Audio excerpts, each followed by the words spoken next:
So, Coach Bob, welcome to the show. Thank you, sir. I appreciate it. I'm excited. This is actually my first podcast, so I'm really excited to have you on as my first guest because it's a way for people to understand kind of how I built my mindset when it comes to coaching and when it comes to dealing with parents, because the Hatchet family has had a lot of influence on how I've grown up as a person, not just as a football coach, but as an individual as well.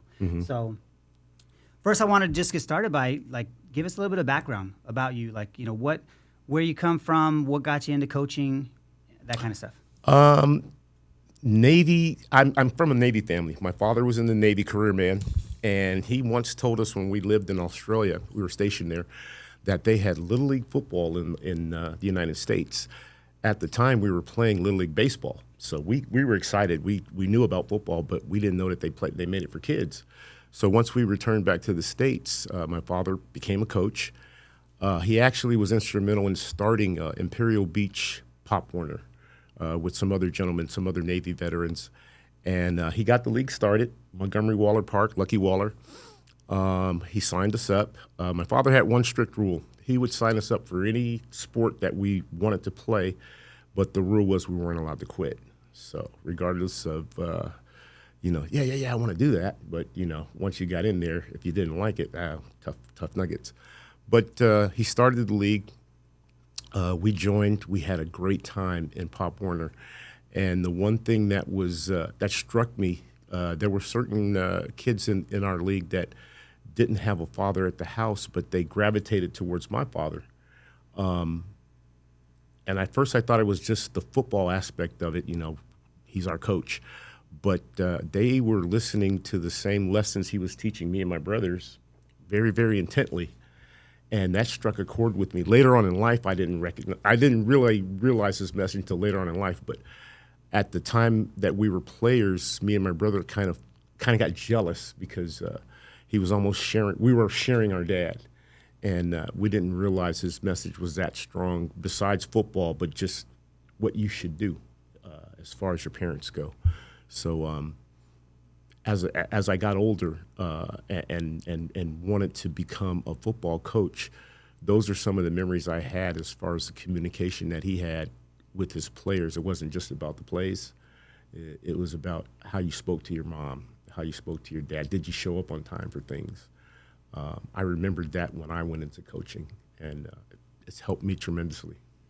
So it sounds like it's funny that you say you can't quit when you sign up, because that's – I don't know where I got that, but that's a staple in our house. Yes. It's something that I talk about when our kids sign up for a sport, when mom and dad write that check. Exactly. Like you're in for the whole season. It may not be something you do later on. Exactly. But that season, we're dialed in, we're locked in. Yes. And what that meant for us was you don't miss anything. There it is. We don't miss practices. We don't miss nothing. Like, we're not sick. We don't feel bad. We make everything because we wanted to make sure our kids learned that lesson, but also, like, if I pay for something, you're going to get every ounce out of it. You know what I mean? We understand the value of a dollar. So otherwise, I'm teaching you how to quit things, not just the game, not just that team.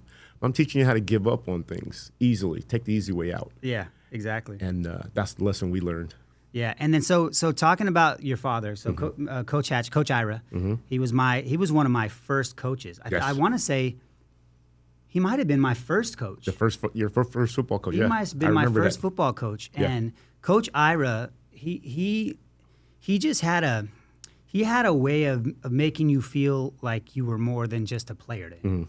You know what I mean? Like, he had a way of making you feel. And the one thing I remember about him all the time is his nonchalantness of how he approached stuff. But when he would call you over to talk to you about something, he always would grab the back of your neck.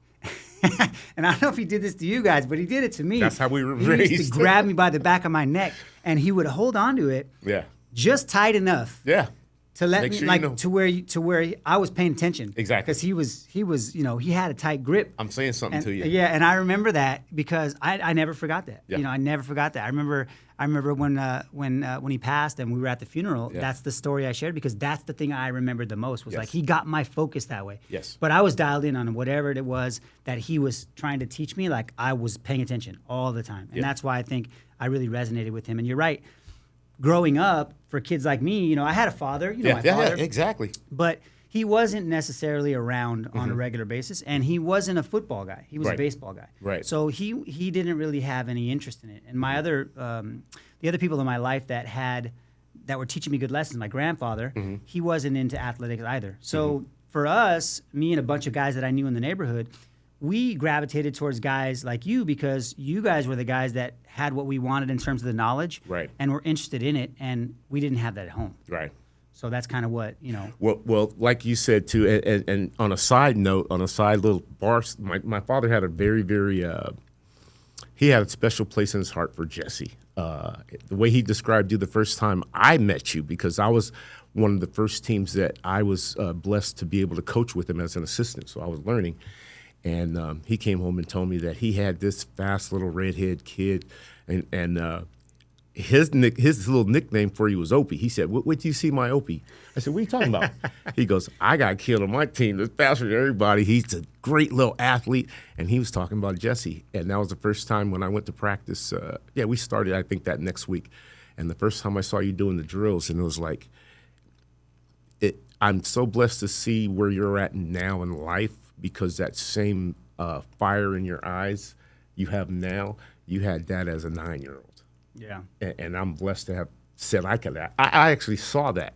My dad pointed it out early, but I saw that, and we gravitated. Well, we gravitated to your family, and vice versa, the whole Rodriguez family. I mean, like I said, I watched your older brother Gilbert play in the midget football, and Anthony spent the night at our house. You and Anthony coming over our house on the weekends, and it was just a different time at the time. But the thing that I did learn from my father was the connection you make with the athlete besides football.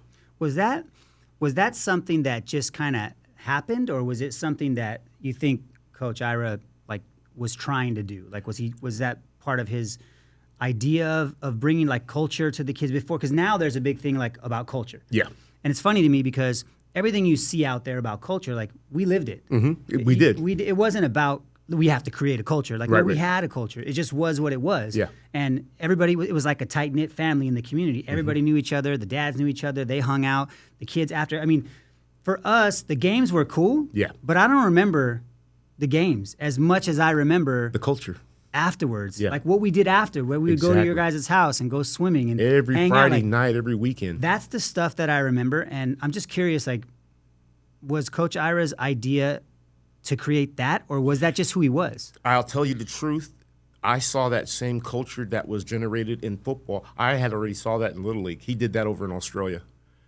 We were used to that kind of an atmosphere when we played sports, where we're gonna play a game, but we're gonna do this.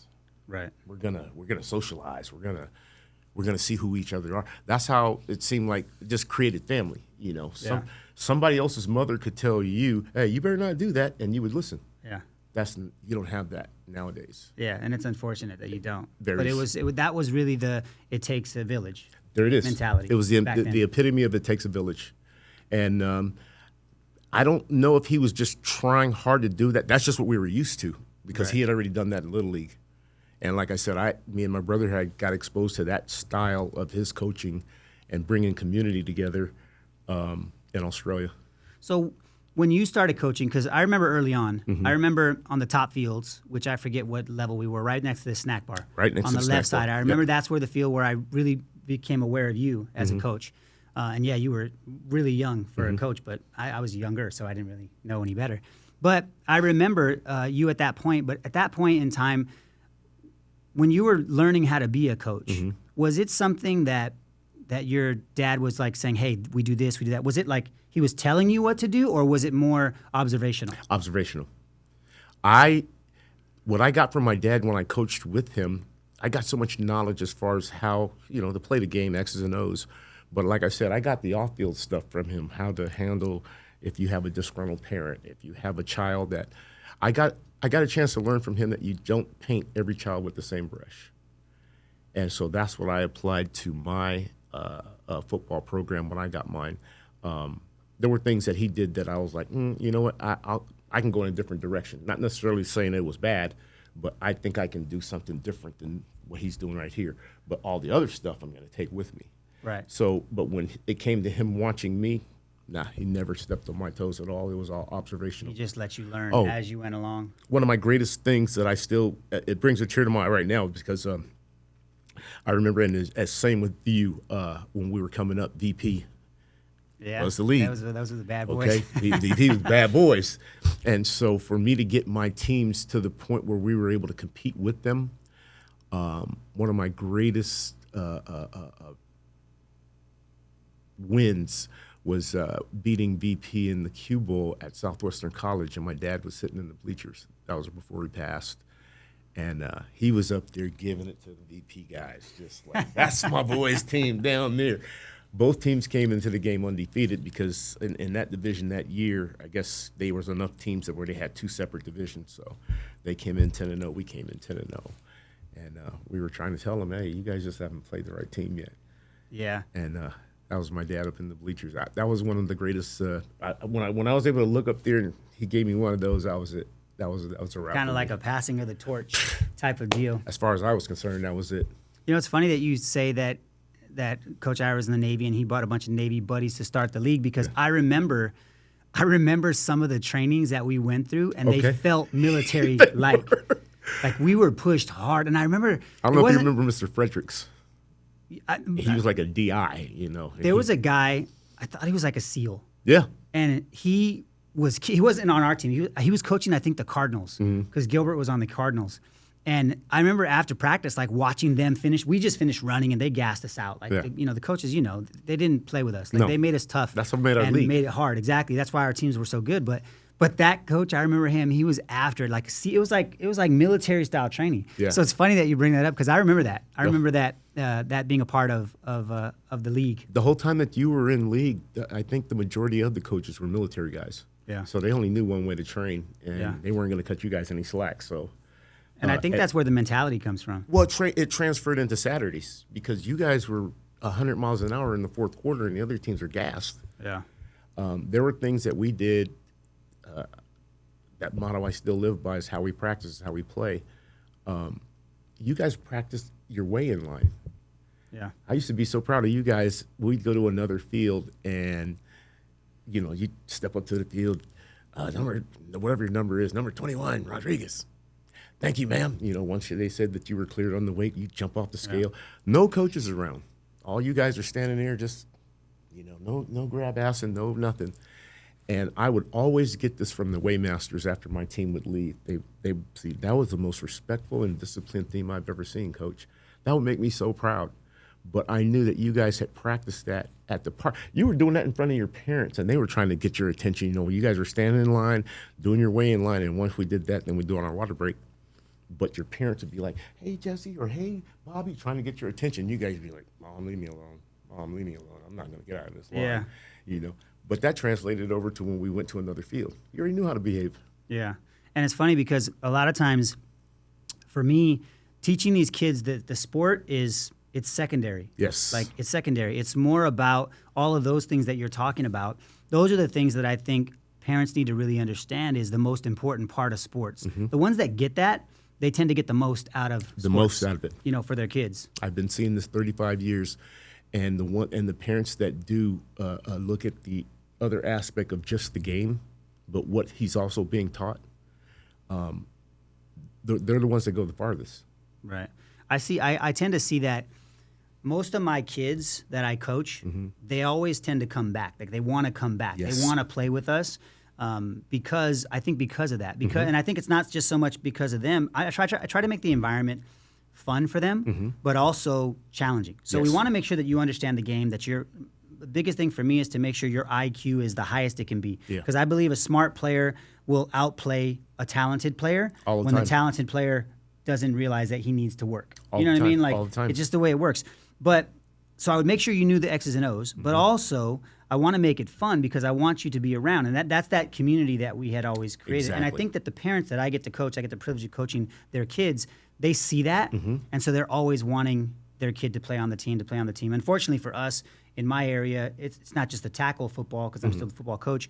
It's more like a flag. So there's limited amounts of kids that you can have in your team. And some coaches have like tons of kids. But for me, I try to keep it 10 and under just because I want the kids to get a lot of repetitions. I All want of to be able to teach them all so that they Yeah. understand and get the game and that they have a lot of fun. Exactly. Well, the one thing too is the difference that I've noticed from your era when you were playing and the kids nowadays is they seem to focus only on one sport. Yeah.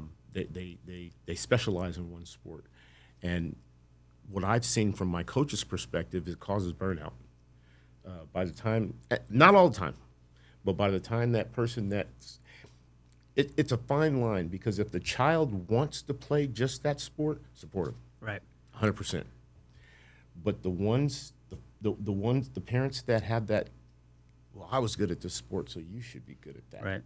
Those are the ones the kids that suffer. Yeah. Those are the ones that by the time they do get to where they're in high school, where they can play and start getting seen, they're burnt out because you made them keep going to something they were really interested in. Right. And so I try to tell all my parents, you know, I've had a father's meeting. This is for my parents. I've had a father's meeting for over 15 years when I was coaching youth football. And every time I said, you know, I'd have my parents meeting in the beginning, tell everybody how I'm going to break everything down. But then I said, I need the fathers for about 5 minutes to have a father's meeting. And the mothers would be like, well, why do you need to talk to them by themselves? And I said, because I already know you already support me 100%. And so that kind of watered their fire down. And I bring the guys over and I'm like, look, guys, how many of you guys play high school ball? How many of you guys play college ball? A couple of them. You guys are already under the impression that little man has every gene that you had as far as athletically. Right. Okay, so that's what your expectations are. Well, let me pop that balloon for you. The only thing little man is looking for from you, I don't care if he makes the worst mistake on the field. He's looking for, when he looks up in them bleachers, he's not looking at mom. Unfortunately, I mean, I'm not saying it's a mom, but he's not looking at mom. He's looking at you to give him that. Right. That's all he needs, whether he messed up or not. Right. If he did a great play, that's unnatural. You're going to be taking all the pride from your buddies anyway. But when he doesn't do his best and he sneaks that look up there, which he will, he needs to see that. Yeah. And you know, it's funny because you talk about people specializing. Mm-hmm. And you hit it on the head, because not only do people specialize now, but I think the more important thing is that you said, if they like to play just that one sport, then support them. Support them. And that's for us. Like growing up, we played everything because that's how it was back then. Exactly. Back then, they didn't have year-round football or baseball or anything. It was just football season, baseball season, basketball season, Yes, sir. wrestling season. Whatever was up. And then if you wanted to do something, that's what you played, like There it everybody is. else. And then all the kids in the neighborhood did the same thing. So that's the way it was. Yeah. Fast forward to today, now it's all specialized. Specialized. Now, with us, our kids, we start them playing sports and we introduce them to lots of different sports. I try to figure out what it is they're going to gravitate to, number one. And second, what are they naturally good at? Thank you. What do they don't know they're good at, but I can see they're good at? Like, Exactly. You're actually really good at that. And so that's what we did with all of our kids. Now, as a football coach, of course I wanted them to love football, but I don't know if they're going to love football like I loved it. You know what I mean? Like, same with my boys. It's hit or miss. That's it. And I was praying that they did, because it would give us something to, work on together and do together, spend a lot of time together. Luckily for me, my boys love football. Yeah. My oldest loved it. He had a good career. He wasn't built for the game. Yeah. A little bit more on the lean side, Yeah. not as tall, but a really good football player. But it just didn't work out for him, moving forward. But fine, all the lessons that he learned along the way Right. have translated into what he's doing now, and he's doing Exactly. really well. My youngest daughter, she took to soccer. Like we put everybody in soccer first. It's the easiest sport for any kid to play, in my opinion. All my kids. It's like a bunch of bees following the ball around like the whole time. That's all it is. But she took to it. And so she played basketball and, she did other things, but she always came back to that. So that's what we focused on, and that's what she ended up being great in. And then my youngest, Jonah, he just loves football. Yeah, he's a beast. He's a really good soccer player, but he doesn't like it. Yeah. He doesn't want to play He's it. just And good so at it.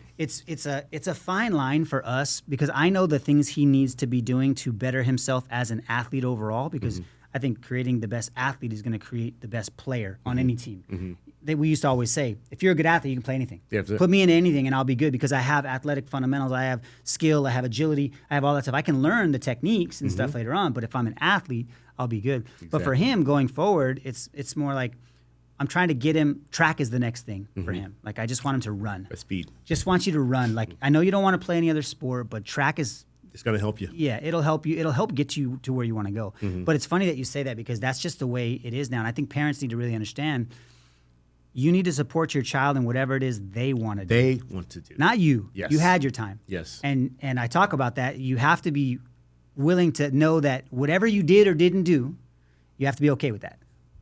Yeah, because he can't retain it for you or No. she. And and the thing is, you'll get so much more, as far as the parents go, you'll get so much more pleasure watching their joy on something they're excelling at that they wanted to do. You'll get so much more pleasure than, man, you could have did. You won't get any pleasure out of that. And all you're going to do is burn them out of the sport that you're trying to correct them in. Right. So Yeah. I mean, that's the fine line right now for us is now I kind of feel like after God, 20 years, 15, 16 years now of watching my kids compete. My son was probably 5 when he started. He's going to be 21. So about 16 years of watching them compete. I can honestly say it's the best part of my days. It's the best part of my life is watching them play. Because, and it's funny because I see stuff online and nowadays everything's on social media. You got Right. all these videos popping up and everyone wants to give their opinion. The worst part about social media for me is that you don't always have to give your opinion just because you have one. Right. We don't all need to know what that is. Because sometimes you can't take back sin. Right. Okay? It's out there. It's out there. It's out there. But again, it's like you don't need to talk about everything. No. Right? No. You know, the one you just brought up, your oldest son, and I was so impressed with his athletic career because I've always been a quarterback guy, and he was one of those guys. He was one of those guys that you could send on the field, and basically you might as well be in the huddle because he's thinking like you. Right. Whatever you called, and he has a visual of this, and he said, that's not going to work. You're going to trust him to change whatever it's going to go. I so wish he could have played for the current Del Norte head coach. I know. It's all about timing. That's okay. It's all about timing. It's all about what he wants. It's all about that timing. But if he would have played for this guy, Yeah. it's wrap. Yeah, Coach Nick he just brings a different culture. And that's the thing. When you get a coach that just brings culture, just brings that brotherhood, that camaraderie, that I'm willing to go to war with you, in a metaphorical It's sense. a difference. It's a huge difference. And it was apparent because the first year he got there, which pretty much the same kids that they had the year before, he wins the CIF championship. I knew that when they hired him, I was like, it's a wrap because if he gets, I think it was Forest Ranch or whatever the youth association was tied to Del Norte. Yeah, it was Forest Ranch at the time. I said, if he gets any talent in that school, it's a wrap. Because the thing is, he's going to make that connection. There's some coaches down south, head coaches down in the Sweetwater district that I'm really impressed.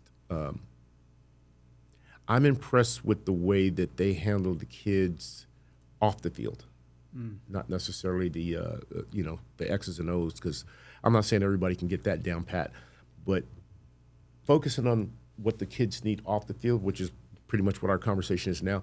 For me to see that at the high school level and certain coaches, Freddie Dunkel is one I really want to speak out about. I love his extra effort that he does for those kids. I've been at several high schools, and some of the stuff that he does behind the scenes as far as being available for his kids, whether it be for nutrition, whether it be for, counseling, it's not just on the football field. Right. And his football office is open for them 24/7, and I'm really impressed with that. I know it's happening at a lot more other schools now. I just haven't been to them, but the ones that I have, he's the one that jumps out for me. Yeah, and that's really important when sometimes you go where you go. Yeah. Like wherever you live is where, although nowadays it's a little bit different because kids be transferring all over the place to play different places. But when we went to school, where you lived is where you went to school. That's it. So you didn't get a chance to choose the community you were a part of. You were just part of that community. Right. As a younger kid, you do have a choice. You can move, and there are leagues in your areas, but in today's day, I'm talking about today's day and age. Right. Back when we played, it was the same thing. Your community was where your youth teams were, and that's where you played. Like that's Lucky Waller Park is where we played everything. Right. All our sports were at that place, and you played Exactly. with all your friends from the neighborhood. Everything. And eventually, when you went to high school, some of them would get siphoned off to different schools because there was multiple schools in the area, right? And we were the only we served South Bay as well as Imperial Beach, so that's a Right. big area of kids to play.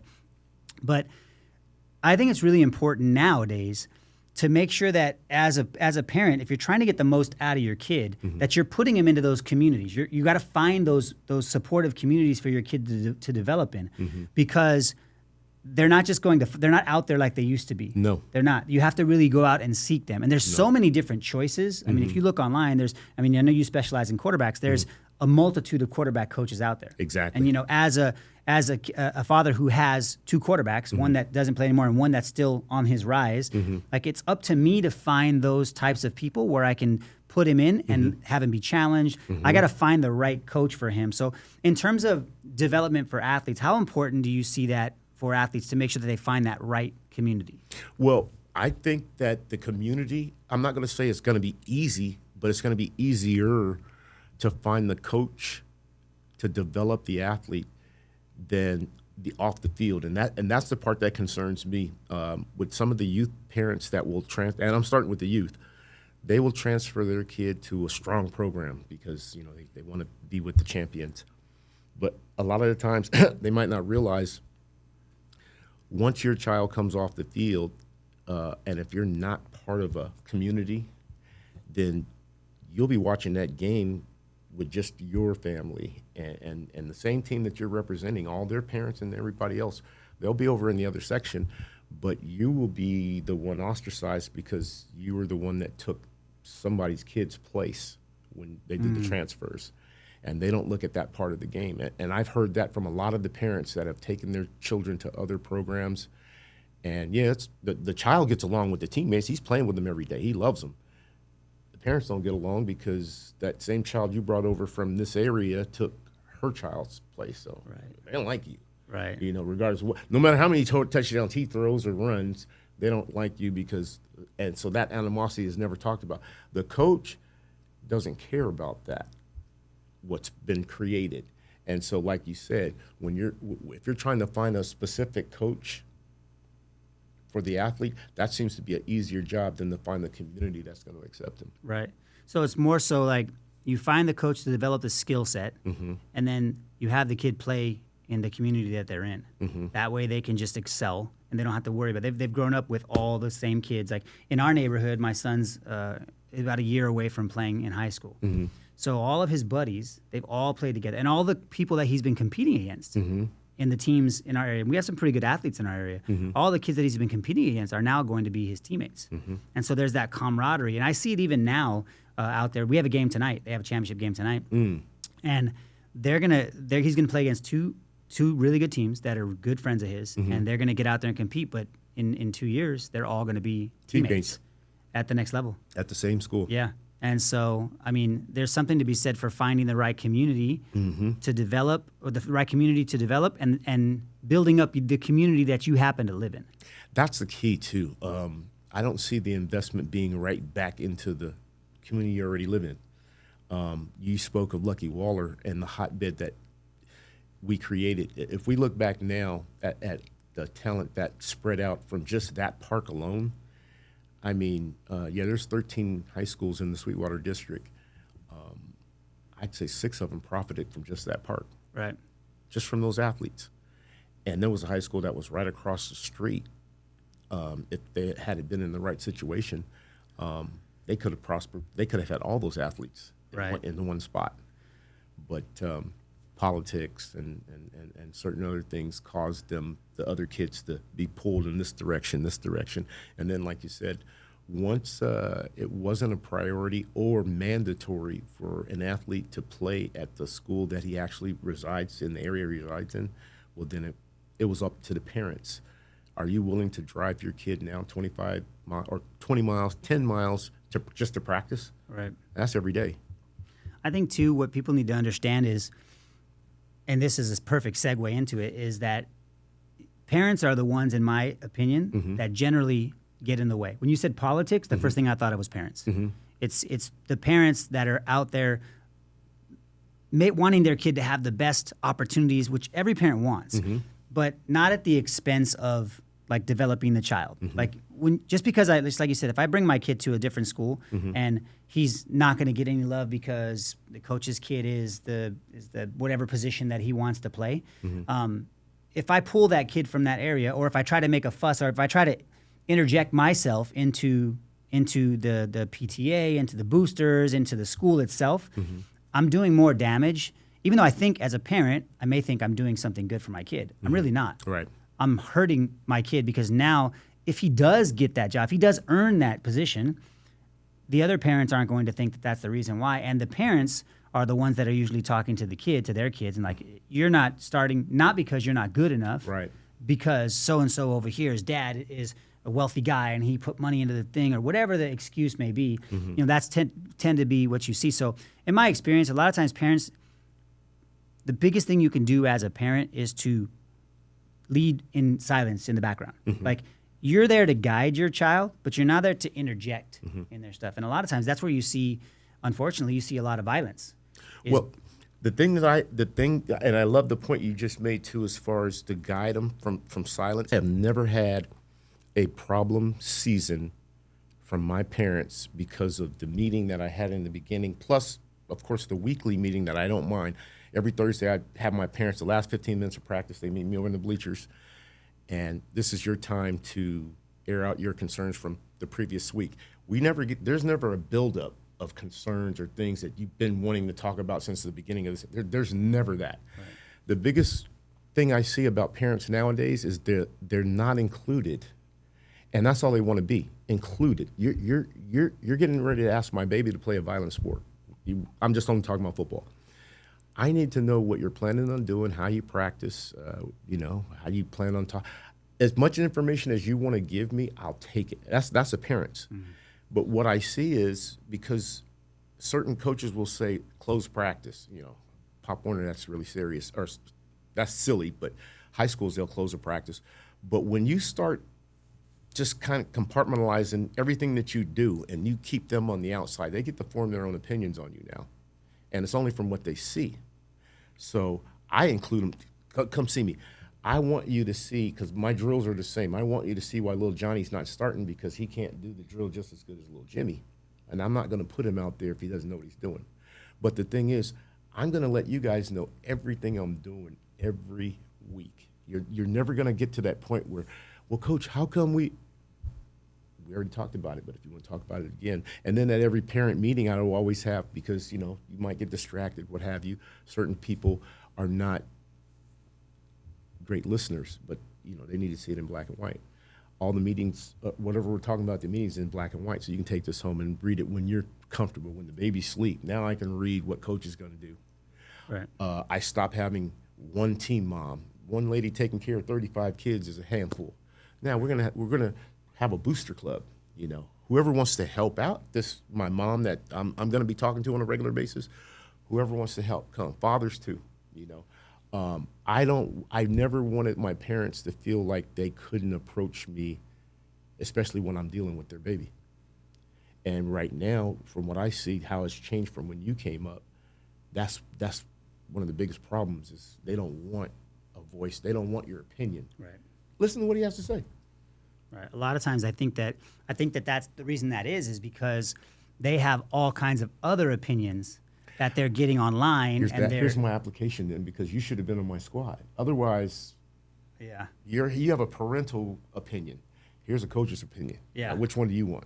Yeah, exactly. And it's hard. It's hard for parents to understand. Like, it's funny. I equate it to this. Every year, what's the most popular position to play in football? Quarterback. Every year, everybody wants their kid to play, and the kids want to play it because it's fun. It's right? fun. It's fun. It's a fun. You have control. You have the ball every single play. But I would always let their kids play quarterback, and then I would have because my kid was a quarterback too. And mind you, I'm all about competition. Right, me too. I want them to compete. And if your kid is better than my kid, then he's going to be the starter. And my kid's going to have to learn to get better, and he's going to have to play a different position until he gets better. That's just the way it is. There it is. But most parents don't think from that standpoint. And as a coach, it's your responsibility to show them, if your kid happens to be the quarterback, which both of mine were. It's my responsibility to show them why he's the quarterback. Thank you. So I would let them come and I would show them and watch them. But the funniest thing happens, and I'd say this all the time, playing quarterback in flag is not playing quarterback in tackle. No. Everybody wants to be the quarterback until you're in a game and all eyes are on you, and the ball's in your hands, and you're getting tackled, and God forbid you don't have a good line or an inexperienced line, a small line, whatever the case may be. It's a tough position to play. So you usually tend to weed out the ones that, like, I would give them an opportunity to play, but as soon as they got into the tackle game, it was, "Nah, coach, I'm good. I'm ready to do something else. Exactly. I'm ready to do something else." You know what I mean? And that's just the reality of it. Exactly. But another thing too is what you have to understand is generally the coach wants to coach because he has a passion for that sport. And if he has a passion for that sport, you can best believe he's doing extra stuff with his kid that you may not be doing. So you bring, little Johnny up to the game, and he comes to practice, and he's not doing anything. He doesn't understand the sport. Maybe he's brand new to it, and you expect him to be able to play at a level where the coach's kid, who's been grinding and doing it and training and understanding, and his level of understanding of that sport is so much higher than your son's. It doesn't mean that your son can't get there. Right. It doesn't mean that he doesn't have a natural ability to play that position, because I've seen guys come in high school that never played in youth and went on to play D1 college football. There it is. Like, the athlete's the athlete, and how you get in is what you get in. But I think what most parents need to really understand is when you bring your child to a sport, like, don't always look for the fancy position to play. No. Like, figure out, what is that kid good for? What are they built for? What do they like? What do you like? Exactly. That's my first question when when the kid comes, especially the ones that say they want to play quarterback. Why? Why do you want to play quarterback? Matter of fact, who's your favorite quarterback? Because this should come just right off the top of your head. You should be able to let me know. You should have someone. Somebody. But why do you want to play it? And like, I'm glad you made the stipulation of there's a difference between a flag and a tackle quarterback, because the first time I see a flag quarterback, Johnny Unitas, or look at me aging, but I see that kid that can sling the ball around, and then he plays tackle. He tells me whether he wants to be quarterback. Like you said, he'll say, "Good, I'm good, coach." Usually it's after that first hit. Yep. Once he gets blindsided, yep. If he's not like that little boy that, especially the little guy that's riding the bike, falls off and skins his knee, wipes it off, and gets back on it. If he's not that guy, then he don't want to play quarterback, because that's the biggest difference between flag. You get to throw the ball all day long over here, and the worst thing that can happen is, oh, he got my flag. Okay, over here they're trying to peel your cap. Yeah, exactly. And they're trying to do that every play. And it's funny, because when you say, if you're not that kid that gets hit and gets knocked off the ground and gets back up off his bike, you know what I mean? Like, that's not that. Some people innately have that. Yes. But it's a trait that can be trained. Thank you. And so for us, and it was more so like, I always did it. Like, when my kids hurt themselves, I would change the thought process immediately. Yeah. Like, what's going on? What's happening? Asking them questions, because they forget that they're hurt. Yes. And so it created, in my kids anyway, I learned this with my youngest, because he'd fall and do all kinds of stuff, and you just tell him, "Hey, get up, pop up, let's go, get up," and then he would get up really fast and forget about it. So as a parent, as I grew, I started realizing that. So then the same thing transitioned into my coaching. It was more like, now when a kid gets smacked, we go in and start asking questions as quick as we can. We want to get his mindset off of what just happened. Exactly. And dialed in and locked into what I'm talking about, so that he can forget what just happened. And then you ask that pertinent question too: are you injured, or are you just got a bruise? Right. Okay. Because there is a difference. And I'm gonna respect whichever answer you give me. If you're injured, come on off the field, Bubba. Right. We're gonna take care of you. But if it's just and then when he realizes, "Ooh, I'm not gonna play no more," "Oh, I'm all right, coach." Right.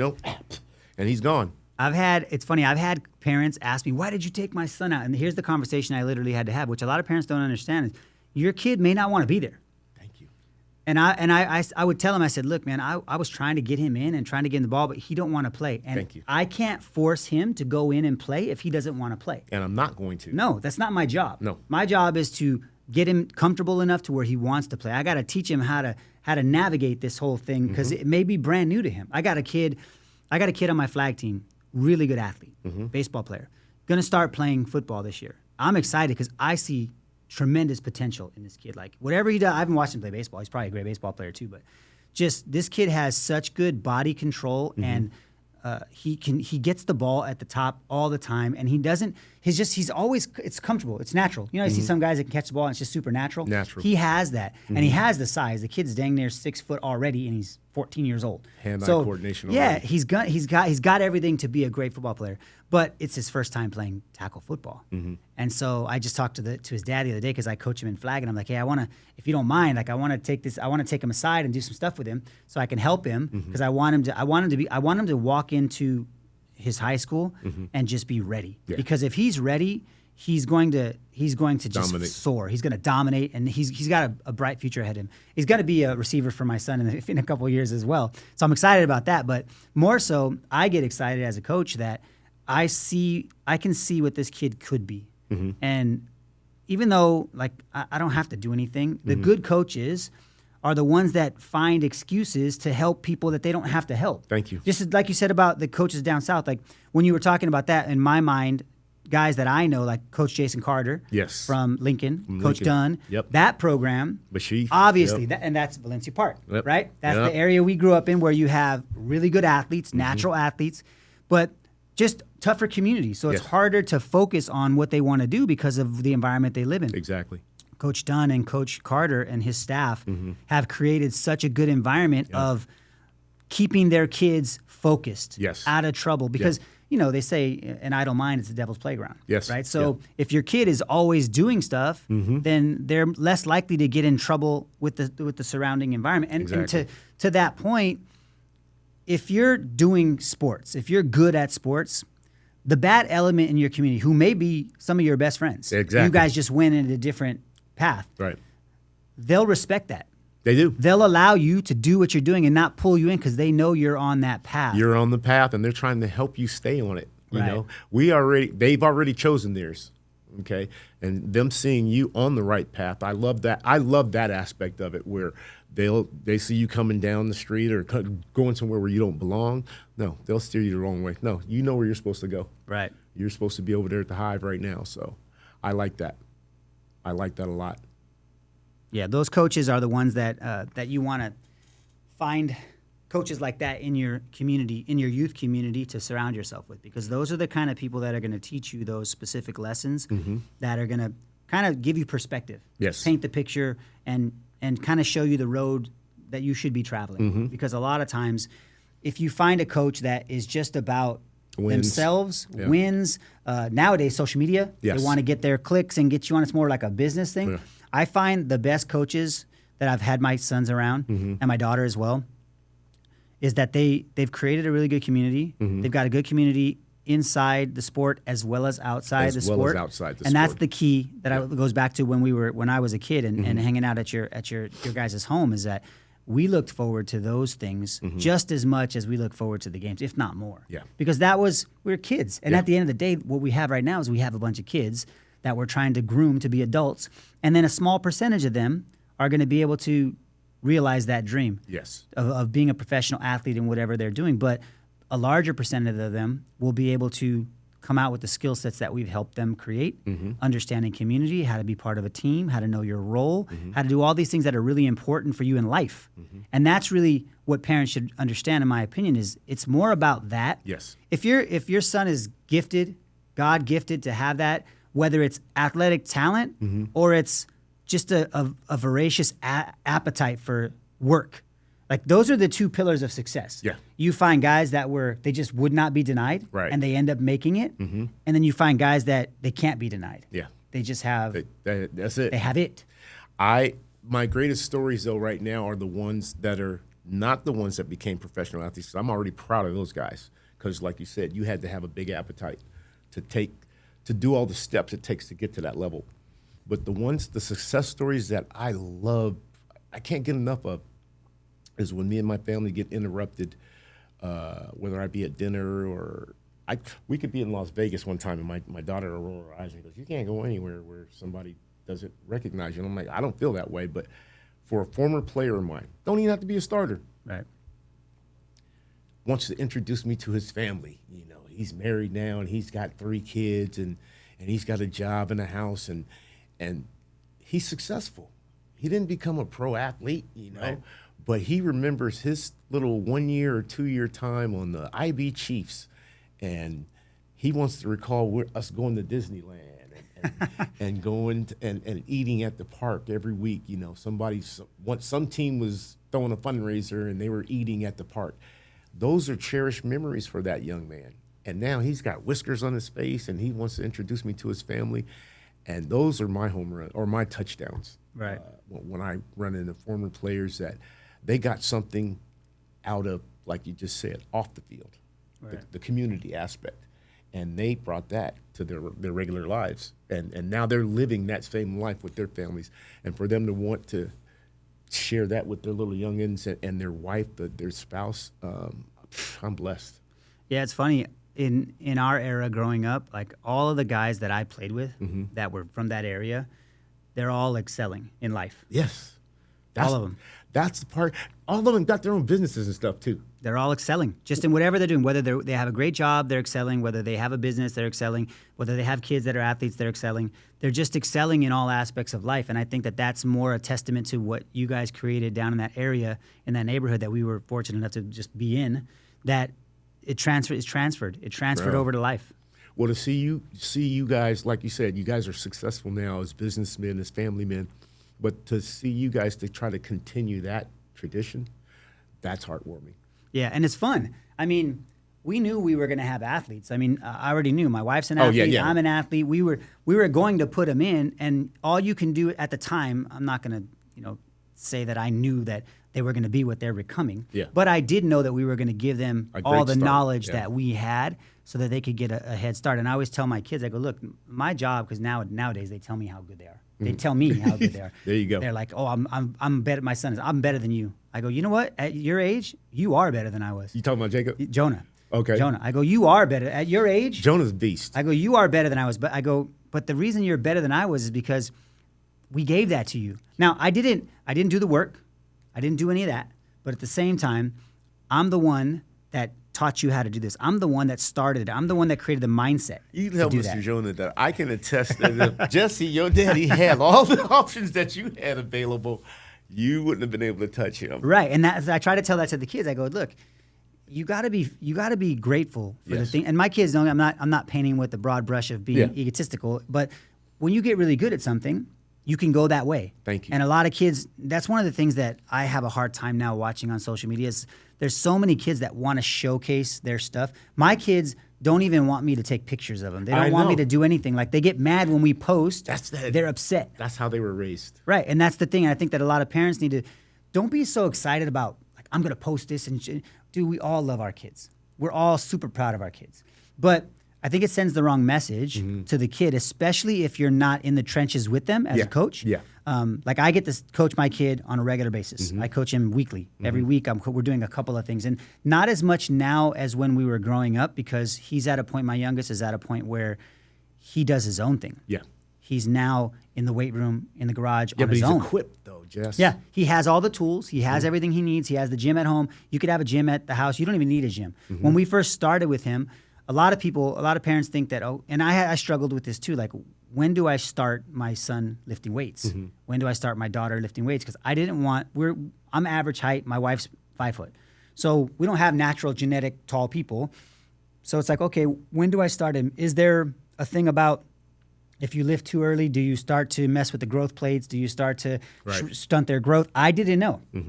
As much education as I did, there's pros and cons both ways.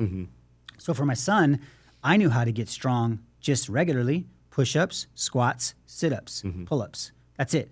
So when I introduced that to Jonah, that's all he would do every night. And before you knew it, on the field, you would see him pushing kids around. And he's a little guy, always been a little guy. But he would be pushing kids around, and that's where he built the foundation. And then we just kind of translated that into, okay, now 14 years old, we'll start introducing the weights, and now he does that on his own. So he's created those habits. Right. What would you say are the best habits that young athletes can have to get themselves towards success, be it physical or mental? Just like you just said, the mental aspect of it is, if the youngster's strong enough to put himself on a program and stick with it, a lot of the times it has to be, started with the father or just an older adult, older male adult that he respects. But if he can put himself on a program and stick with it, that's one of the hardest hurdles. The mental, the physical, kids gravitate to. If they even see any kind of a result, they're just how you get when you lift weights and you can feel. Yeah. That's all they need to feel. Right. Like, oh, this works. Well, yeah, my son's in the room flexing on us every night. Thank you. Okay, so as long as that's the easy one to sell. But this one is the hard one, to where you already know it.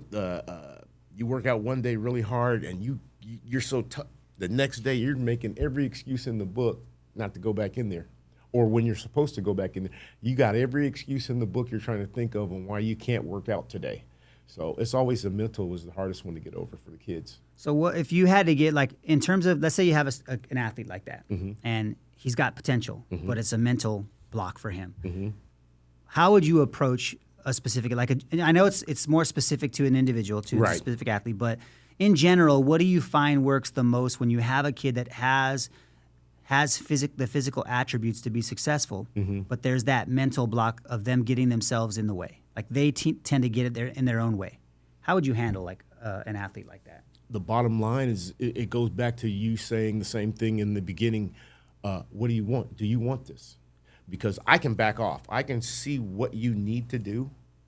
But if you don't have that same feeling of wanting to do it, we're just wasting our time. Right. So, And that also works towards the parents, because exactly. I tell my kids this all the time, and this is something that I teach about, is that if you want it, I'm here. I'm here to support you. Yeah. Here's my role. I'll define, and I define my role for them specifically, so they know this box is what I'm in. I ain't in this box. This is your box. Right. And these are the things but at the end of the day, it's your life. I did what I did in life. I went as far as I went because of everything I dealt with, and then I'm happy with that. I'm fine with that. So it's not about me. It's about you. Right. And it's about what you want to do. Now And I agree with that. It's funny. My system's a 5-step system. It's super simple. The first one is figure out what they want. The second one is why. Why? Like, it's so clear that if you just figure those things out, that the child is going to do it if they want to do it. Yeah. And if they know why. It's about clarity. And like you said, if you say, what do you want to do? And then the next question is why? There's no pause. There's no pause in your answer. This is what I want to do, Dad. And this is why I want to do it. It doesn't even matter the reason. The reason could be so off to the left that in your mind, you'd be like, wow, that's what you want to do. But he has a reason. Right. Right. And now, Gil Warren, great coach I coached with 1 year, or a couple of years at Southwest. He had some philosophy as far as offense goes. He said, I already have an offense, and I don't need any, or he said, I already have an offense, but I'm not discouraging new ideas. But be prepared for me to shoot holes in it if it's not going to mesh. If it meshes with it, it's definitely going in the playbook. And as a young offensive guy at that time, I was like, I can't be mad at that because everybody's going in there saying, oh, my hands are tied. I can't do anything. It's all about him. No, he didn't say that. He said, here's the playbook. Now, if you can get creative for what we're doing right here, let me see it. Right. Because it all has to look the same. Thank you. It all has to be complementary. It can't just be because as soon as you change something, like we're under center, we're running a 2-back set, and then all of a sudden we go, field. we got a shotgun with no running backs in the backfield. It's not going to work. They're going to know when they're watching tape, we know what's coming because there's one play out of it. And so it made perfect sense to me when he said it has to mesh with that. And I'm like, and then he said he's going to shoot holes in it. To me, that was such a great challenge because I'm not going to give you anything that mine ain't coming back Swiss cheese, okay? Right. I'm coming back straight solid American cheese. You're going to put this in the playbook because, for one, the formation, all you told me is I had to start with this formation. Right. I'm good to go. Right. You can be as creative as you want to be out of that formation, but it also it brings in your creativity because there's so many different people. And it's funny because with my son as a quarterback, the fun thing is that he's now creating his own plays. See? He's working out with his buddies, and they have their own calls for where he wants to place the ball. Like, he said something the other day. He's like, yeah, we're going to do this and call this, whatever. And I go, what does that mean? He goes, that means I'm going to throw it low and back shoulder, but to the bottom. And I was like, oh, okay, well, that's cool. And so I'm thinking to myself, like, that's freaking cool that you're thinking about that and that you're at the level now where I didn't have to do that. And practices now for him, I don't even coach. Like, I went to practice Wednesday, and they practice at a field by the house. The kids get together, they run through their plays, do all their stuff. I just went to give them solid coaching points on how we're going to defend this team based on what I saw in the film last time, because we film all the games to watch my wife films the games. So I go back and watch, and I notice, okay, what are they doing? You see the patterns. So I've allowed them this year to figure it out for themselves. But obviously their friends are there, they're joking. There's other stuff going on, so they're not focused in on what it is, but I'm focused. So I went back and I said, hey, here's the things. We're going to line up in this defense. We're going to take this amount of space away because I don't want them to have all the time. Everything's fast for them. They don't have a mobile quarterback. We're going to use our rush. Just breaking it down. After that, I'm like, okay, I'm gone. I'm out. You guys do the practice. Make sure you go through offense and defense, and that's it. So then they get together, and I don't even know what happens. I just leave. Yeah, but you can still go back because you've already put out the game plan. Right. And when you go back specifically, you can ask them, did you work on this? Did you work on, let me see it. You can ask them that. I was amazed at the part of the story you described where Jonah was saying, you said, what's that called? And you said, oh, I'm going to put it over here, but I'm going to put it. For him to already have the confidence on where the ball's going to land, you're already 2 or 3 steps ahead of a lot of high school quarterbacks. Well, the thing is that I'm not a quarterback. I could have played quarterback. Mm-hmm. Oh, honestly, easily. I wish I would have back when I was younger. I remember I was going to play for your team that one year with Chato was on the team. Yep. But I didn't make the weight or something, and I had to go up. Yeah. So I went up. I remember we lost you, and I was so I was going to play quarterback that year. Who knows what would happen? But I was upset. I love the position. Yeah. Since my son Jacob started playing it, I found good coaches, and at the time, Coach Whitfield was the coach. Okay. Coach Whitfield was the original quarterback whisperer. Yeah. There's a lot of guys out there that are really good. Yeah. And Jonah coaches with a really good coaches I hope to have on the show as well. I love how he teaches them, but I love his mindset. More than anything else, I love the way he thinks and the way he questions he questions my son. That's more important to me than the skills, because the skills is just repetitive movement. Yeah. If you do the same things over and over again, eventually you're going to build muscle memory and you're going to get good at it. Right. But finding the right environment, the right coach, and that's what I did with Jonah. I eventually found Coach Whitfield doesn't really do privates. Now you see him at like Elite 11. Exactly. You see him. He was with the Chargers last year. He's doing big things, and he deserves it. In my opinion, I saw a lot of you in him at his camps. Thank you for saying that. Because he would bring the parents aside at the end of every camp, and Jacob did probably like 5 or 6 of his camps over the years, because he had one every year in San Diego. And at the end of the second day, he would bring the parents out, and he would line them up across the 50 all the way to the end. And he would have them go through just a few drills that the kids do that require quick thinking. Yeah. And the parents would 99% of the time just mess it up. Yeah. But at the end of that, he would tell them, he would say, I just want you guys to feel what you're asking your son to do. Exactly. And so you can understand that it's not as easy as you think it is. Exactly. So when they're out there doing that, now you have a feeling of what that feels like. And I thought it was great because he brought the parents on the field, and Coach Whitfield, he would let you film everything. Yeah, exactly. He'd be like, if you guys come out here, come on the field, just make sure you're around the drills, film whatever you like. We're an open book. Yeah. Like, I'm not here to teach some secret thing. It's just, these are the techniques that we do. This is why we do them, and we do them all the time. So I would take his stuff back home. There you go. And I would train Jacob 3 or 4 times a week on that.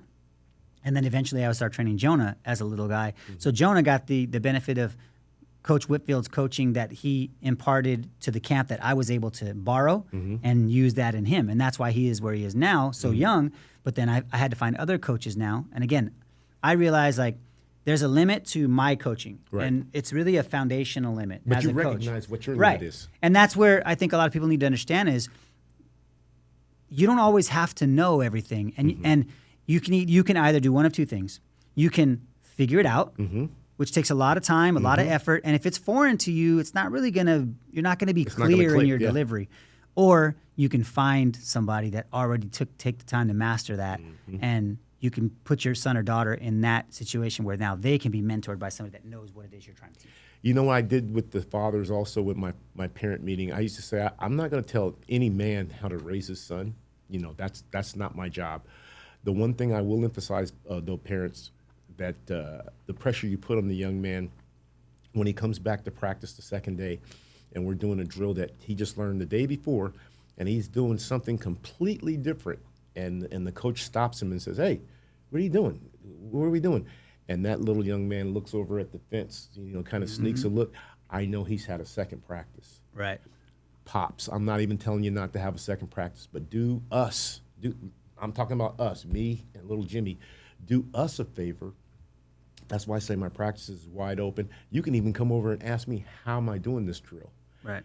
Take that drill home, but don't create your own drills, because he's the one that suffers. Right. And if he's not ready to hit the field, I'm not going to put him on the field. And that's not going to be my fault he's not ready. It's going to be you, because you confused him.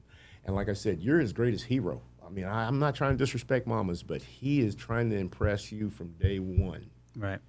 And you can help him tremendously You say, okay, you know that drill you struggled with today at practice? Come on, Bubba, let's go in the backyard. And this is what the coach is really trying to get you to do. Right. But don't put your own staple on it. And that seemed to work because, like I said, you can't tell another man how to raise his child. But those football guys that have played before, man, it's hard to get it out of their system that Jimmy should be a lot better than he should be. And it's like, Jimmy has other genes in him too, Bubba. It's not just you. Thank you. Your wife's an RN. She's a doctor. You might be crushing the next doctor's head trying to get him to be like you. So, factor in the other genes and help Jimmy out. But the thing is, fellas, and the selling point for me to get them to do this all the time when the little guys are little and they're just learning, you will reap the benefits in high school. Yeah, there's that positive affirmation, just so they know they have somebody that has their back. You will be the guy in the bleachers. Yeah, that's my boy. Because all little chubby offensive linemen right now, they become linebackers, fullbacks. They ain't playing linemen when they get up to high school. Right. They're going to trim the weight. Somebody's going to tell them to lose weight. And then some of the guys that have always had it easy, they might swell up and be linemen. But either way, they have football knowledge. Right. But any of these kids that are out here right now, and I tell the fathers, take a look at them. All these little guys right here, they are already steps ahead of the kids that just decided to come out for football in high school. Right, and that's the thing. It's funny, growing up, we played. We were ready to go. When we got to high school, we were ready to go to varsity. Exactly. As soon as we were legally able to, because we had so much football knowledge that we were just ready to go. The only thing that didn't catch up yet sometimes was your body. Depends if you hit puberty soon or if you were stronger. And, varsity to back then it was just JV. There wasn't no freshman ball. No. So you either were JV or varsity. There was a big difference in terms of weight. But the game and the knowledge we already had. Exactly. Like we were good to go. But I was going to ask you, and we were talking about parents and understanding. You probably don't have a lot of stories because I think you set the parents up for success within the team structure from the beginning, which a lot of people don't. I got that from you. So I used to do that all the time when I was first starting. Now the parents, they already know me and they're the same parents, so I don't have to have that conversation anymore. And they know that, like, if their kids get in trouble, like, I will discipline them. When I find out, I'll handle it. And they know that, so they trust that. But did you have any like stories of parents that just went too far, like did too much back in the day? Like, even though you prepped them, I know you probably don't have too many, if any, because I got one that's close, and it's ironic because he ended up becoming my best parent. I had a quarterback situation, and we were little guys, and this parent felt that his son should play over this child. And it was more of a beef between the dads. They didn't like each other. So both of the kids had equal talent. So in practice, I even told the little kids when we were warming up, Mario, you're going to take the first series. Dante, you'll take the second series. Kids were fine with, okay, coach, okay, And that's how I was playing them, series, because they were equal. Right. Well, the second series kid, father didn't like he wasn't starting the game. So when we got the ball back and it was time for the young man to go in the game, I sent him in the game. I said, okay, we're going to run, sweep right. He just looked at me. I said, did you hear me? I said, we're going to do sweep right. He just looked at me, and he started looking at the bleachers. And his dad was standing at the rail doing this. Nope, he's not going to go in. And matter of fact, it was right before the half, too. So he wasn't going to go in. So little Mario, the first quarterback, I sent him in the game. I said, go ahead and run a sweep, and then I should run the clock out. Ran the clock out. Little Dante, the second quarterback, I run it. You guys go get in the end zone for take a knee for his halftime. Whole team goes this way. Staff goes this way. I go this way. And bring the parent down. And I said, what's going on? And he said, nope, I told, his name is Roman. I said, I told Roman not to go in. I said, why? What's the problem? Because he's a better. I said, well, Joe, you had an opportunity to fill out a coaching application with me, and you said you didn't have that time. So I'm just going to let you know the next time that you make a decision like you just did with Roman, because you put him in a bad spot, you're going to take him with you, okay? I have plans on him starting the second half, and I'm going to keep, rotating the two of them. But I have plans on him starting the second half. Is he going to be here? That's up to you. And he was like, well, I said, I'm just wondering if he's going to be here or not. And he said, yes, he'll be here. So then we finished the game. And then after the team left, that's when me and him had a one-on-one conversation. I said, I'm not that guy. I don't have favorites on the team. All these little guys are my favorites. But I'm never going to put them in a situation to where they're not going to be able to defend themselves, because you have to be able to do that in the sport. And he said, I understand, Coach. I just got out of hand. I said, okay, well, it's never going to happen again, right? And, we shook on it. Like I said, he became my best parent, and it benefited our team because he also owned his own bus company. So that's where we, where we were taking to Disneyland Right. and Knoxbury Farm for the next few years. No, so yeah, I mean, I've been fortunate to have good parents. Like I haven't had, and I think that I've had those parents because of that, what I do, which is mimicking what you did with us, is that I have those meetings. I let them know. Gotta let them know. Ahead of time. And my biggest thing that I let the parents know first when they're first brand new to the team is, and I say this and I get the weirdest looks, is I say, winning is not my priority. They don't understand that comment. I say that too. I tell them, I just want you guys to know, if your priority is to win, you're on the wrong team. That's why I have my dad's meetings, because they're the first ones that go like, they'll give you the look like, what do you mean you're not? Yeah, and I tell them, I say, look, it doesn't mean that I don't want to win. Right. But winning is a byproduct of our development. Exactly. So if I develop your kids to understand the game, to have the physical aspects to do the game, and to deal with the wins and losses within the game, we're going to win more games than we lose. Thank you. But if we're focused on just winning the game, then if they do lose, they're going to be heartbroken. But the funny thing is I go into that and I tell the kids the same thing.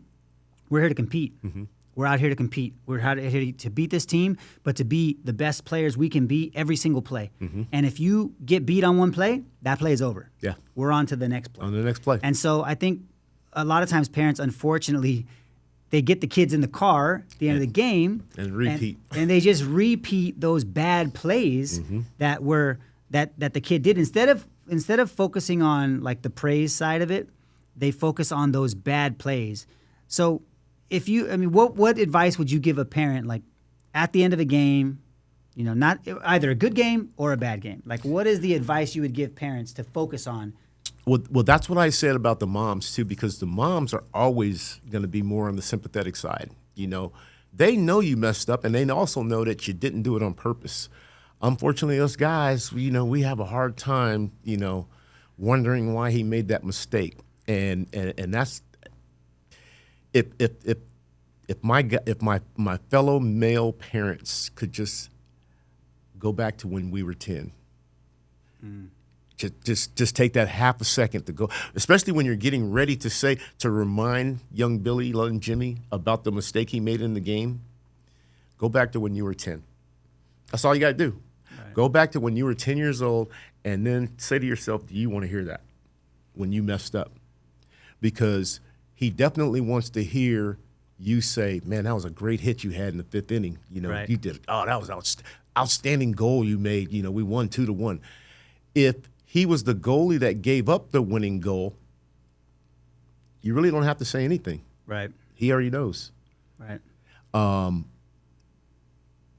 I used the phrase one time saying any parent that says, and like I said, I didn't have to worry about my moms, but any guys or the male parents that say anything towards what we're talking about as far as the negative aspect of a play, you're throwing gas on the fire. I don't care if it's a drop. Right. You're throwing gas on the fire because, he already knows. What I've noticed over time is especially as they get older, when they, like my daughter, I don't talk to her I let her tell me how she feels. Can I say one more thing? Sure. That's the one thing I forgot to say, was to allow him or her to tell you about their mistake. If they can voice it out instead of you reminding them, right, it's over then. If they can how do you feel about today? Easy question. You didn't pinpoint their mistake or anything. How you feel about today? Right. Just a very general question. The funny thing is I can tell by the body language, and I watch the game, so I know how they did or didn't do. Thank you. But a lot of times, like my daughter's this way because she's very hard on herself. So I watched the game. She had a great game. I saw a great game. Where there's some things here and there, but she's like, oh, the ball was all over. My touch was bad. Like, she has all these expectations of herself, and so she's beating herself up. And there's two ways you can go about that. One, you can reaffirm her that, hey, you were fine. You did good, which she doesn't want to hear that. because her mindset is she's got stuff to work on. Thank you. Or you can say, oh, I can see that. I can see how that You how just that reaffirmed was. her. Yeah, you know what I mean? That makes sense. Cool. But for me, my car rides are always about, early on, they were about reaffirming what they did right. I always led with praise. And then when we're talking about the things you could do better, I would hold that for after we're engaging in that praise. Like Right. we're having the conversation. I'm like, I really liked how you did this and this. And I'll pull out the smallest thing that they don't see. So I had a kid that I coached this last year, one of Jonah's receivers. It wasn't the big, it was the smallest kid on the team. But he was my best blocker. When Jonah would throw the ball, if someone around him got the ball, that kid, like we taught all the receivers. I was a receiver coach. We taught all the receivers to block. Like a block for a touchdown is as good as a catch for a touchdown. Like we scored. Right. That's We the team, scored, right? yes. And so this kid, every game, every time we'd have film, I would find it, and I could find it because he did it every game. I would point it out and be like, look at this. You guys, what happened on this play? And everyone's pointing out everything but the block. Like, and it's a small thing. It's not even big. He's just in the way. Right. He put himself in the right position. He's in the way, but that sprung us Mission for accomplished. the touchdown. Like that's what it was. Those are the things I really get excited about. So for my players that I'm coaching, I always lead with praise and try to do that as well. But when it comes to my own kids, because there's a level as a father, and you know this, you seem more measured. I've known you a long time. You're much more measured than I was. I still find myself getting hot. It may be the auburn hair, but I still find myself getting hot. But I'm a lot better now at recognizing it before it exposes itself. Right. So I'm able to like see, okay, you're a little angry right now. You need to relax, chill, and then step back. And then I let some more plays, and then I can come back to it later. But as a parent, it's important for us. I feel it's important for us to lead with praise and allow the child to tell you, because maybe they don't think they did anything wrong. Exactly. And then we can talk about that in a couple of days. Like Exactly. we don't have to talk about that on the ride home. Exactly. Caroline, I give her so much praise. She opened up my eyes on the parenting side. That's how I was able to apply it to my coaching. Starting with my youngest son, they're all emotionally different, and Bobby surprised me because whether he did something very good or very bad, or not very bad, but just didn't do what he wanted to do, he's very hard on himself, just like your daughter. Very, very critical of his. I could have did that better, and he's emotional. So he was in Pop Warner at the time, and he had done something outstanding, and I said, no. Yeah, he had done something really good. And I said, great job, Bubba. He came to the sidelines, and he's shorter than me at that time. And he's looking up at me, and I can just see the pools of water right here. That was almost like a stop sign. Stop talking, Bob. Just let him go. He's good. But if you even say he did a great job, they're coming down. And once I saw the little pools, I said, good job, and he jogged on off and went on, handled his little business. But Jonathan, my oldest son, is completely different. You talk right at him, and he's getting the gist of what you just said. Boom, he's out there going to apply it. Right. Caroline taught me how not to paint all my kids with the same brush. Right. And she started with our kids, and that helped me tremendously in coaching on how to speak to kids, how to recognize, little Jimmy that comes to practice every day smiling. And then one day Jimmy comes to practice and he's kind of in the back of the pack. He's not smiling. Some coaches would think, oh, hey, you're being lazy today.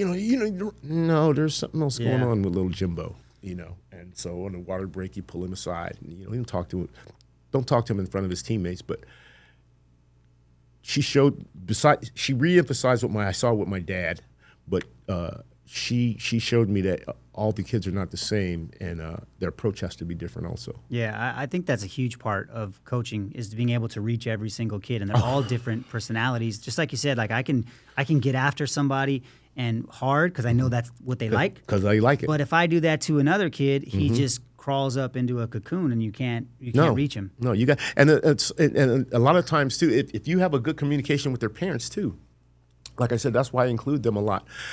Some of these children are not spoken to harshly at the house, and then they come to a football environment where some of the other kids, and it's always the new player that just want to try out for football. Well, he's not used to that, direct approach environment sometimes, And he's a little intimidated. It's like, hey, my dad don't even raise his voice that much at home. Right. And so you have to recognize it. And the thing that I like is I've always had a coaching staff of assistant coaches that didn't have their own agenda. So I could easily tell them. Meaning they didn't have all kids on the team sometimes. Sometimes they did. And that daddy ball thing is really prevalent right now, which because of the lack of communication with the parents is why. That's why they want to gravitate to just theirs.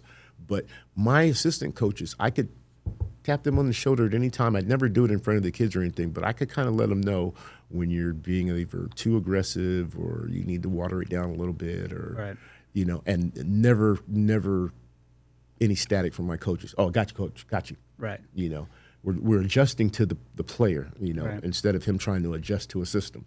Because a lot of times those players, they just need to be comfortable, even though honestly, you know, they have to feel that uncomfortableness, which is something. But I think that it's more on the parent's side before they get to that to prepare them, just to let them know what's coming. Because a lot of times, if you're just prepared for what's coming and you know, like, hey, these coaches, we're going to play football. Let's just say you've never played football before. We're going to play football. Like, we're going to take you out there. Like, these coaches are going to yell at you. Mom and I don't yell at you, but these coaches are going to yell at you. They may not, but chances are they're going to. So be prepared. They're not trying to be mean. They're not trying to do. That's just their way of getting your attention, and you know, that's how they coach. Yeah. So if you prepare the kids for what they're walking into, they're going to be much more ready for it when it happens, as opposed to, you know, just blindly open up the door and just let the kids out and driving off. The sad part, like I said, so many sports are now specialized that the kids are now getting their first taste of football at high school, or when they're 14 and they want to join the midget team. Well, these guys have been playing since they were Mighty Mike. They see you as a target, so they're going to try to light you up. Another thing that I have to deal with is the single mom that's trying to raise some boys. I feel for her because she wants him to participate, but she can't prepare him for what he's about to, you know, like you said, you know, these coaches are getting ready. She doesn't know. Right. She was never on a team. So those are also the young men that I try to focus on, because your mom is trying to do everything by herself. You have to step up to the plate now, you know, and not just out here on the football field, at the house. How do you, speaking on the single mom aspect, because there's a lot of them out there with boys and they're trying to do their best they can with what they know how. Yeah. How would you advise them to find it? Because they have to find a mentor. They Right. have to find a male mentor, somebody in that. How would you advise them to go about that? Is it people that are just around them? Should they seek out specific coaches? Like, Starting off with family members, you know, the uncles that are still, you know, and they don't even have to be athletes, you know, successful uncles that have their own businesses or they're just jobs. Got some older male that boy will look at and not question what he's saying. That's the first guy to get his attention. He could find the coach, but if not, mom can find the coach. He has to be on the same page as mom. I always tell my athletes, you're great at football, but if your mom comes and tells me that you're crossing the line at the house, her word means more to me than you. You know, you won't play Friday, period. Right. Yeah, they say at the school it's a 2.0 grade point average, and that's all you need to pass. If your mom comes to me and says she needs a 2.5 from you and you're not cutting it, you're not playing. Even though the school said you're good, me and your mom, you got to know that student athlete means something to me, one. And, you know, just because you're physically bigger than your mom, you still got to listen to her. She still got your back. And if she finds a coach that can be on the same, it goes back to that winning thing. Find a coach that winning is not the most important thing. Development is. That's the guy that's going to help you. right. Not the guy, oh, mama, I want to go to Lincoln because they won state championships. Okay, well, Jason and those guys can develop you. But that's besides on the field. That's going to be off the field, too. That's going to be some tough love over there, okay? If you're not in that area, find someplace else that there's going to be a coach. Like I said, that's a tough line, too, when you say it's not all about winning. Well, he is talking about winning, but he's talking about wholeheartedly winning. Right. Not just the scoreboard. Not just the scoreboard. Because they turn that off after 11 o'clock on Friday. That's off. Life continues. That's where he's talking about winning. So single moms, if you can, definitely seek out not just the program, seek out the individual that sees things eye to eye. So another thing I'd like to know is, like, So I know our relationship that I've had with you. Like you're a guy I can text message anytime. Like, and on occasion I'll text message you when the kids are playing. Exactly. And apologies for not doing it as often, but I I'm know just you're busy, Bubba. Yeah, in the flow and busy, and you forget about things. But sometimes, like I just remember because you had such an influence on me in life that I'm like, I want you to see my kids. Yeah. Like, hey, I kind of want to show off what I did based on I'm what loving you it. taught me Yeah. and what your father taught me. Like that's what I'm showing off. It's more so our pride, Yeah. not my pride. You know? Exactly. So when are you still coaching? Just private work. Private. Okay. So not coaching teams anymore. Like what influence do you want to have like when it's all said and done, what influence do you want to have had in your life as a coach? Like what are the most important things you want people to remember about Bobby Hatchett?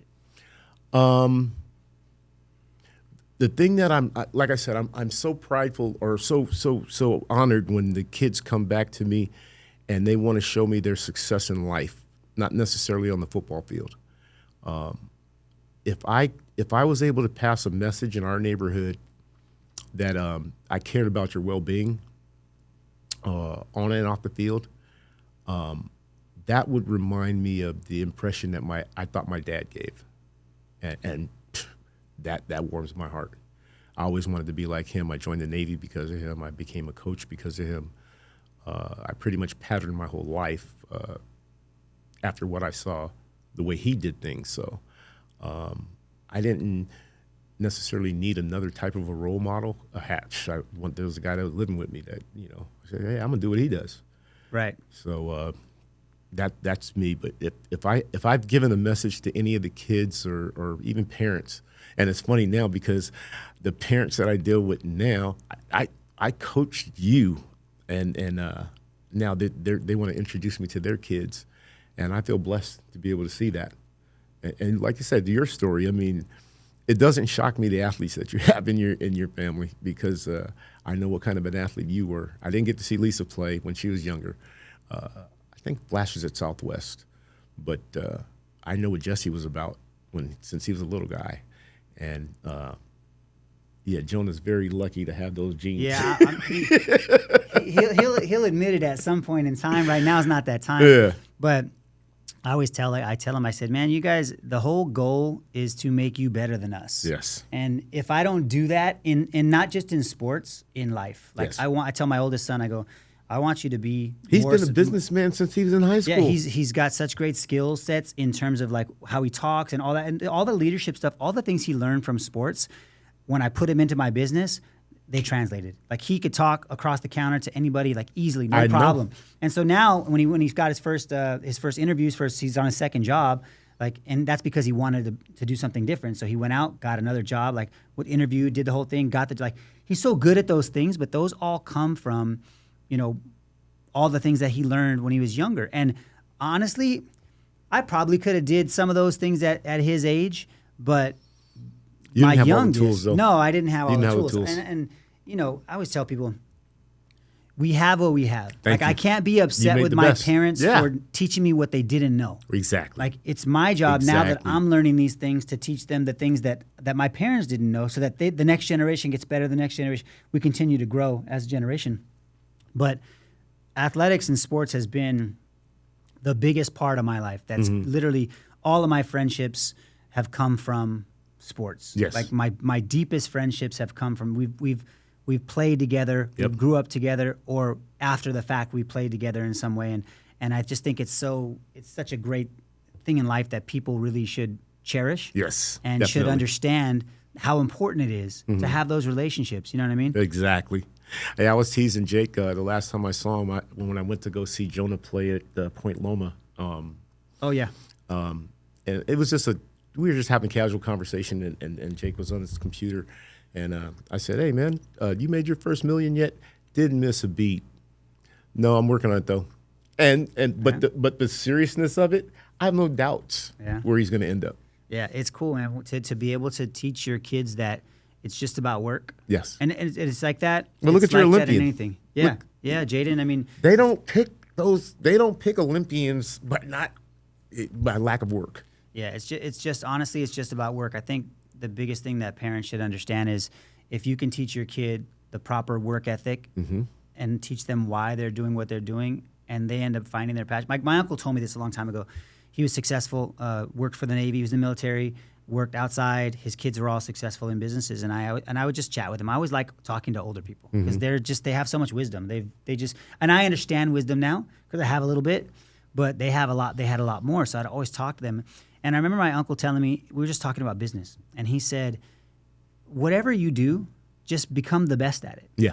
If you become the best at whatever it is you do, the money will find you. Yeah, it is. And it's so true, and it goes to athletics as well. Just become the best at your position. If you become the best at your position, then the time to play will find you. Yes, the opportunities will find, and that's what we've talked about with our youngest Jaden. Is we're not focused on all the social media, all this stuff, and that's a trap, in my opinion. Now to a lot of kids is they're so focused on looking good, but at the end of the day, if it doesn't translate to success, to what you want, then you're focusing on the wrong thing. If you just focus on the skill set, on the mindset, on getting better, on consistently practicing, doing the things you need to do to become the best athlete you need to be, the money will find you. The opportunity will find you. Everything you're seeking will find you. But if you seek it, it won't find you. No, it won't. It won't. That philosophy is almost something that we used at San Ysidro the year that we were blessed to be able to be the head football coaches over there. And the year that we took over, we went 0-9. And if you would have went to our practice during the week and just looked down on the field, just the way the kids were, getting them ready and doing their thing, you would have never been able to tell that team hadn't won a game all season. And I'm going like week 7, week 8. You would have never been able to tell that they had lost the game. They actually were out there running around and getting into their drills and things like we were 9 or 7-0 at the time instead of 0-7. But that translated that same work ethic that we're talking about. We would make them show up to practice every day, on time, dressed correctly, and we would steadily focus on the positive things. Even though we were getting our ass handed to us every week, every Friday, we would focus on the positive things that they did that they probably hadn't done the week before. The next year, San Ysidro, 2016, they hung their first banner. They ain't got no more. There's no more banners up there. But that team now, those same guys, it's hard to believe that 2016 they were 18, and now it's 2025, and these guys are 26, 27 years old. They're starting to get together now, and they're starting to reflect back on what they did at 2016, and it still means something to them. Yeah. And the thing that a lot of them say, because none of them went on to play. Actually, 2 of them. Armando's a coach at Harvard, or at he's in the Ivy League. He's at Harvard, I think, as a running backs coach, and I think our left tackle is down in Mexico playing football. But the majority of them have said that they took that work ethic. Yeah. That mentality. And driving construction. There's one of them came over to the house the other day. He's a roofer. They took that mentality that was put in them back then and applied it to something else. Right. And that's exactly what you're talking about. Yeah. I mean, it's the lessons it's the lessons outside the X's and O's. Yes. That tend to make the most, that tend to be the most important. Those are the most important. Those are the most long lasting. Like I said, football plays, they turn the scoreboard off at 11 o'clock, but life continues. Well, like I said, this is a great conversation. I'm glad you came on. It was good to be able to kind of reminisce and get it. I mean, it's funny asking these questions to you. I kind of know the answers. Right. Because I know I have the cheat sheet. This is what I study, you know what I mean? Yeah. If you were like my professor in life in terms of how to be a coach, it was you and Coach Ira. So I kind of knew, but it was still nice to hear you expound that, and I'd love to share that with our listeners to make sure they can get some nuggets. I'm like I said, Jess, I'm blessed that you even think of me in that vein. And I know my pops is sitting on cloud 9, just cheesing right now. So I really appreciate you, Bubba. And I'm so proud of you, too. I keep telling you that, and that's no puff of smoke. I'm over the top bragging on Jesse and his accomplishments. I appreciate it. Thank you so much.